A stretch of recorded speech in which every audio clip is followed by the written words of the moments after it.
사랑합니다. 축복합니다. 모두 잘 지내고 있죠? 연일 무더위가 계속되고 있습니다. 가축들도 이 무더위 앞에서 힘들어하는 모습이 뉴스를 통해 보도되는 것도 보았습니다. 이 더위는 사람에게나 동물 그리고 식물에게나 다 힘든 시기일 텐니다. 그러나 알고 있잖아요. 이 여름의 뜨거운 햇살이 수목을 자라게 하고 우리를 더욱 강하게 만든다는 것. 온실 속의 화초가 보기에는 좋지만 들꽃보다 약하다는 겁니다. 저는 우리 친구들이 온실 속의 화초처럼 보기에도 좋고 또 들꽃처럼 강한 친구들이 되기를 기대합니다. 연일 계속되는 무더위를 보면서 우리 친구들의 앞날이 더욱 창대하기를 축복합니다. 옆에 앉은 친구하고 인사하겠습니다. 오늘은 친구에게 잘 지냈어? 라고 인사하겠습니다. 좀 닭살이겠죠? 인사하겠습니다. 잘 지냈어? 시작. 잘 지냈어?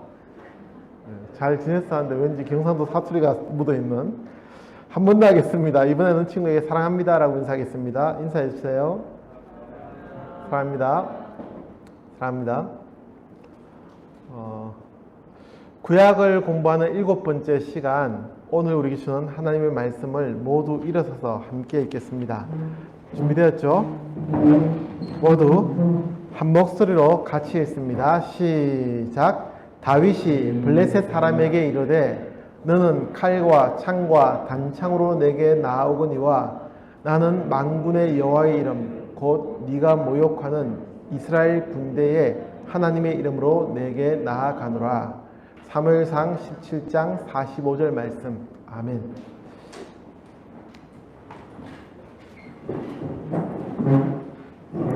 다윗에 대한 이야기는 우리 친구들도 너무 많이 들어온 익숙한 이야기라 생각이 됩니다. 맞죠? 그래도 혹시 다윗 이야기를 모르는 친구들이 있을 수 있기 때문에 간략한 소개를 하고 넘어가겠습니다. 우선 다윗은 양을 치는 목동이었습니다. 그런 그가 이스라엘이라는 한 나라의 왕이 되기까지 다윗은 정말로 산전 수전을 다 겪으면서 왕의 자리에 오르게 됩니다. 그리고 왕이 되었어 수많은 전쟁과 반란을 이겨내야 했던 왕이 다윗이었습니다. 그런 다윗을 대표적으로 보여주는 사건이 바로 우리가 함께 읽은 본문의 앞과 뒤에 나오는 이야기입니다. 다윗과 골리앗의 싸움입니다.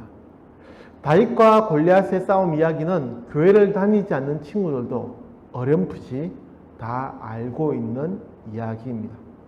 다윗은 변변한 무기도 없이 블레셋의 거인 장수 골리앗과 싸워서 이겼습니다. 여기까지가 다윗에 대한 간략한 소개라고 할 수 있습니다. 더 자세한 이야기를 알고 싶으면 사무엘상과 사무엘하를 읽어보시면 쉽게 잘 기록되어 있어서 알 수가 있습니다. 꼭 한번 읽어보기를 권해드립니다. 그러면 당시의 상황으로 돌아가서 다시 다윗과 골리앗의 싸움을 재조명해 보려고 합니다.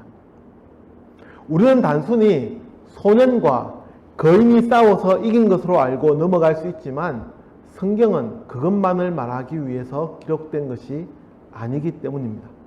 또 성경이 과학을 알려주는 과학 서적은 아니지만 어처구니 없이 터무니없이 비과학적인 이야기를 하는 책도 아니기에 우리는 오늘 말씀을 통해서 그 배경을 잠시 생각해 보려고 합니다. 우선 이스라엘의 지형에 대해서 설명하려 합니다.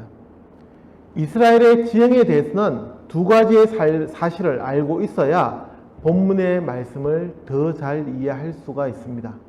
당시 이스라엘 사람들이 거주하던 지역과 블레셋 사람들이 거주하는 지역에 대해서입니다. 당시 이스라엘 사람들은 산지로 알려진 고지대에 거주하고 있었습니다. 따라서 고지대의 특성상 경작을 해서 농사를 짓는 것은 불가능했습니다.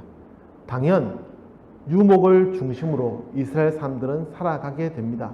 물론 북쪽에 갈멜산 부근에 이스라엘 평야가 있어서 농업이 전적으로 불가능한 지역은 아니었습니다.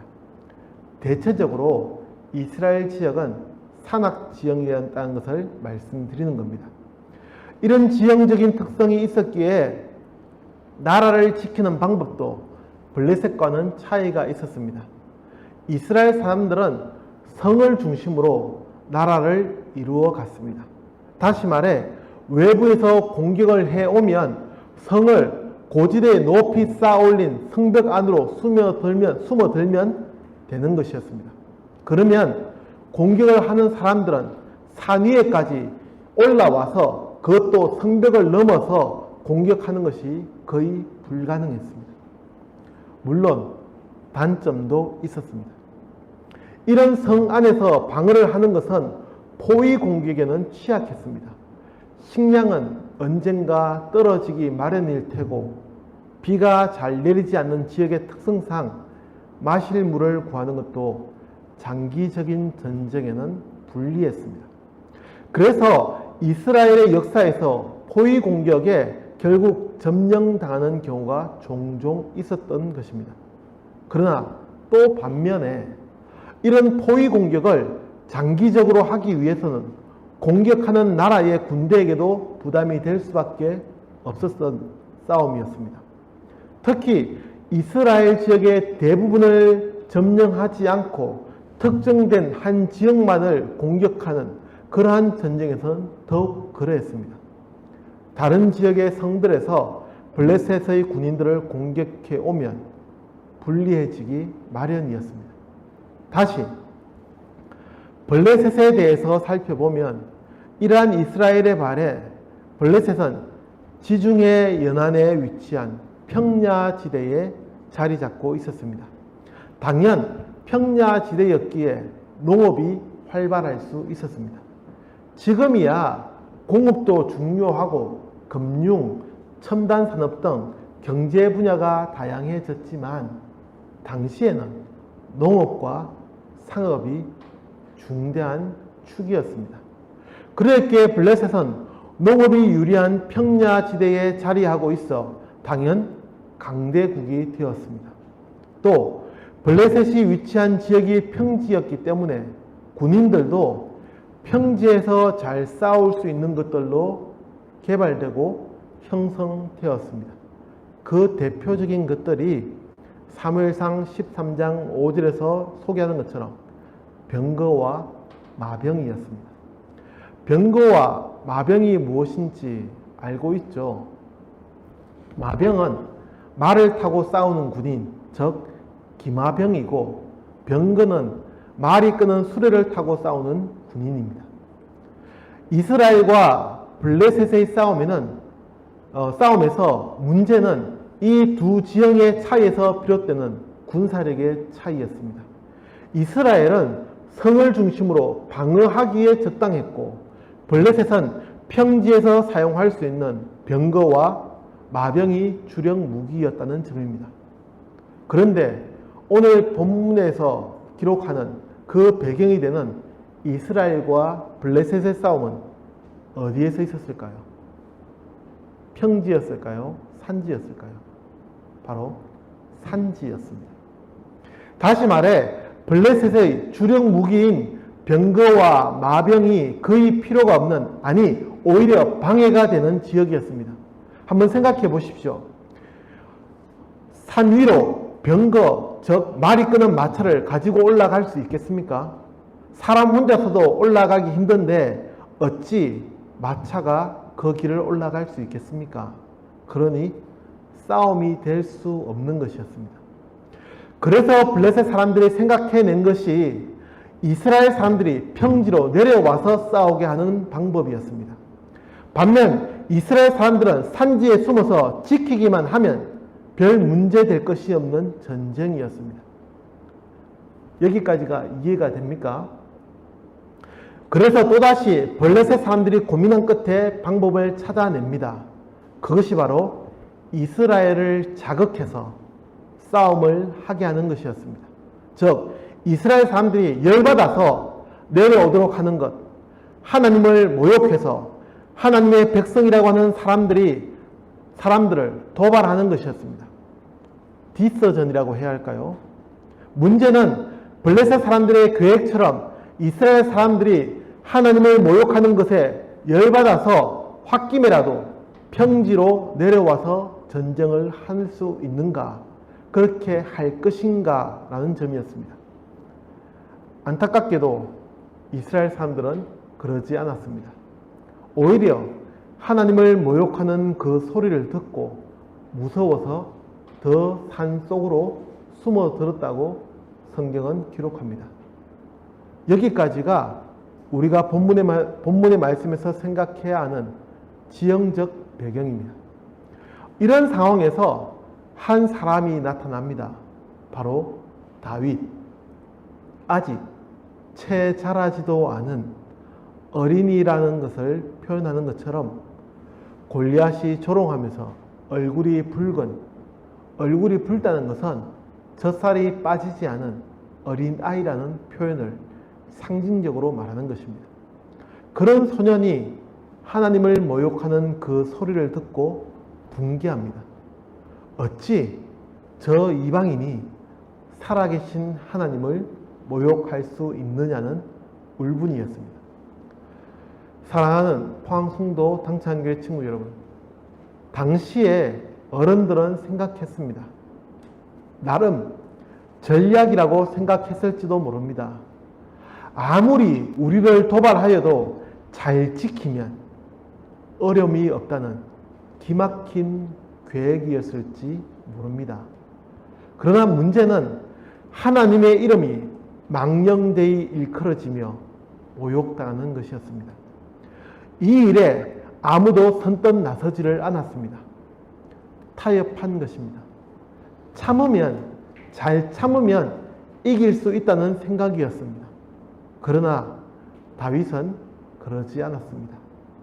하나님의 이름이 모욕당하는 것을 참을 수 없다는 울분이 있었습니다. 하나님을 아끼고 사랑하는 그의 마음이요, 믿음이었습니다. 그리고 역사는 자신의 지역을 잘 지키려고 했던, 계획을 세웠던 그 어른들에 의해서가 아니라 어쩌면 무모해 보였던 이 다윗을 통해 변화되었습니다. 하나님의 이름을 가지고 목숨을 내걸고 담대하게 맞섰던 믿음의 승리였습니다. 당탄교회 친구 여러분, 무엇이 더 중요합니까? 오늘 다윗에 대해서 공부하면서 저는 여러분이 이 다윗의 마음을 잘 간직하기를 기대합니다. 다윗은 그런 사람이었습니다. 자신의 목숨보다도 하나님을 더 사랑하였던 사람이었습니다. 그런 그의 믿음, 그의 마음이 법궤가 예루살렘 성으로 들어가게 될 때에 기뻐 춤추게 한 것이었습니다. 하나님 앞에서는 그 무엇도 두렵지 않았고 부끄럽지 않았습니다.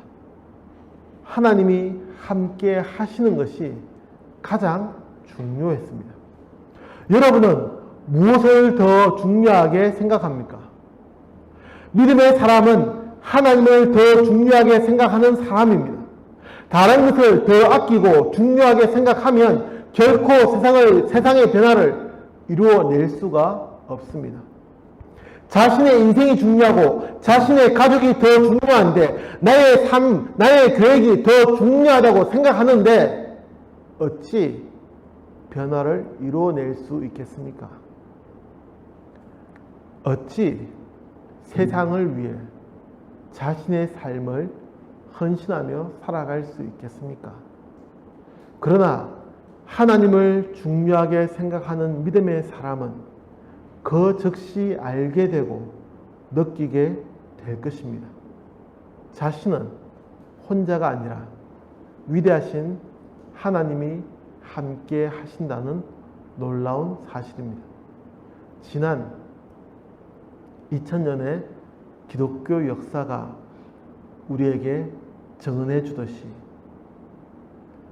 위기와 고난 속에서 기독교가 그 위기와 고난을 이겨내고 승리해 왔던 것처럼, 그리고 유럽을 바꾸고 전 세계를 변화시켜 왔던 것처럼, 하나님 앞에 믿음으로 결단하고 나설 때에 세상을 변화시키는 사람이 될 수 있다는 것을 알게 될 것입니다. 이 믿음을 가지고 생활하는 당창교회 친구들이 되기를 간절히 기도합니다. 오늘의 제목처럼 하나님의 이름으로 살아가는 우리 당창교회 친구들이 되기를 간절히 기도합니다. 기도하겠습니다.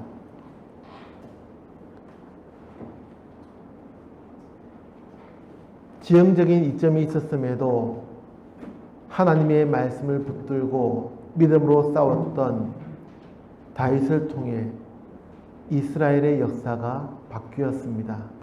하나님, 오늘 이 시간 함께 예배드리는 우리 당창교회 친구들이 다윗과 같은 믿음으로 살아가게 하시고 하나님의 이름으로 살아가는 우리 친구들이 되게 하여 주옵소서. 예수님의 이름으로 기도합니다. 아멘.